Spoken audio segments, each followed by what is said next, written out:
గోపాలరావు. ఇక్కడ ఎన్ని సంవత్సరాల నుంచి ఉంటారు? నేను 50 అయిపోయింది. 50 అయిపోయిందా? 4 సంవత్సరాలు 3 నెలలు ఎస్ఐగా చేసి దిగిపోయాను ఈ పోలీస్ స్పెషల్ పోలీసులో. ఓకే, అంటే గత కేసీఆర్ ప్రభుత్వ పాలన ఏ విధంగా ఉంది 10 సంవత్సరాలు? అది కూడా మాదిరి పర్వాలేదు. ఆయన చేసిన గుంతకి ఈయన గుంత ఉందని అదే గుంత బొక్క ఇంత పెట్టిపోయిండు అది ఇది అని ఈయన. ఎవరు నిజం ఎవరు తెలియదు. మరి అడ్వైజర్స్ ఉంటారు, అందరికి తెలిసిందే, పెద్ద పెద్దోళ్ళు ఉంటారు, అందరికి తెలిసిన విషయం అది. ఏ గుంత పెట్టిపోయిండో ఏమో మనకు తెలియదు. ఇప్పుడున్న కాంగ్రెస్ ప్రభుత్వ పాలన ఎట్లా అనిపిస్తుంది మరి? తమ్ముడు వీడు వాడంతే వీడంతే, ఎక్కడ గొంగడు అక్కడే ఉన్నది. ఆయన ఇవ్వాల్సిన ఆయన ఇచ్చాడు, ఎగ్గొట్టిండు.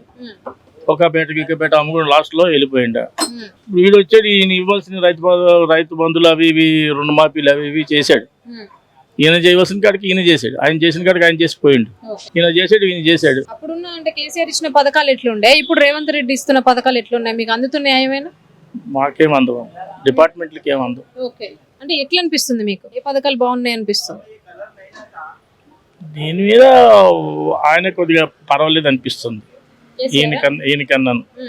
ఎందుకంటే ఉన్నాడు ఉన్నంత వరకు మంచి అని చెప్పరు, పోయిన తర్వాత మంచి అని చెప్తారు. కొన్ని నయమే ఆయన, మరీ అంతగా అర్థానంగా వీడు ఇది చేస్తున్నాడు అని చెప్పి ప్రజలు అనుకుంటున్నారు. మరి ఇక్కడైతే ఉప ఎన్నికలు వస్తున్నాయి, మాగంటి గోపీనాథ్ గారు చనిపోవడం వల్ల. సో ఏ పార్టీకి ఓటేస్తారు? ఏ పార్టీ అదే కాంగ్రెస్కి వేస్తారు.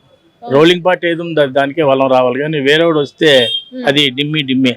నాకు కొత్తగా అనుకున్నారు, నేను ఎంత ఫైట్ చేసినా అది కాని పని. వీళ్ళందరూ ఏదో అది చేసేస్తాం, ఇది ఎత్తేస్తాం, లేపేస్తాం అంటారు. కానీ ఆయనతో ఫైట్ చేయాలంటే, ప్రజెంట్ ఉన్న పార్టీ వాడితో ఫైట్ చేసి చేయాలంటే వీళ్ళలోనే ఎవడో వస్తే ఆయన గెలిపించినందుకు ఖుషితోటనే మనం ఆయన్ని పద్దాక ఇది చేస్తే, పుషింగ్ చేస్తే ఏమైనా అవుతాయి. కానీ కొత్తగా వచ్చి మీరు ఏం చేయగలరు? అందులో నిలబడి కూడా మీరు గెలిచినా చేయలేరు.